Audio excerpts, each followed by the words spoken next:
26 আগষ্ট বুধবাৰে অসমতো পবিত্ৰ মিলাদুন নবী উপলক্ষে বিভিন্ন স্থানত ধৰ্মীয় অনুষ্ঠান অনুষ্ঠিত হ'ব।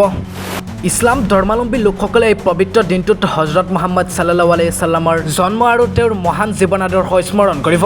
বিভিন্ন মছজিদ, মাদ্ৰাছা আৰু ধৰ্মীয় অনুষ্ঠানত কোৰাণ তিলাৱত, নামাজ, নাট, দোৱা মাহফিল আৰু ধৰ্মীয় আলোচনা অনুষ্ঠিত হোৱাৰ সম্ভাৱনা আছে। শান্তি, সম্প্ৰীতি আৰু ভাতৃত্ববোধৰ বাৰ্তা প্ৰচাৰৰ লগতে সমাজৰ কল্যাণ আৰু দেশবাসীৰ শান্তিৰ বাবে বিশেষ দোৱা কৰা হ'ব।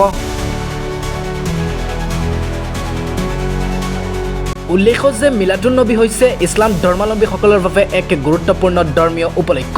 এই উপলক্ষে হজৰত মুহাম্মদ সাল্লাল্লাহু আলাইহি সাল্লামৰ মহান আদৰ্শ অনুসৰণ কৰা আৰু সমাজত শান্তি আৰু ভাতৃত্ববোধ বজাই ৰখা তথা অসহায় লোকৰ প্ৰতি সহমৰ্মিতা প্ৰকাশ কৰাৰ বাৰ্তা প্ৰচাৰ কৰা হয়।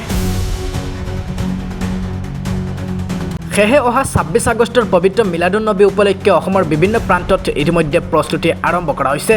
ধৰ্মীয় অনুষ্ঠানসমূহ শান্তিপূৰ্ণভাৱে পালন কৰি সমাজত সম্প্ৰীতি আৰু ভাতৃত্ববোধ পৰিৱেশ অটুট ৰখাৰ আহ্বান জনোৱা হৈছে।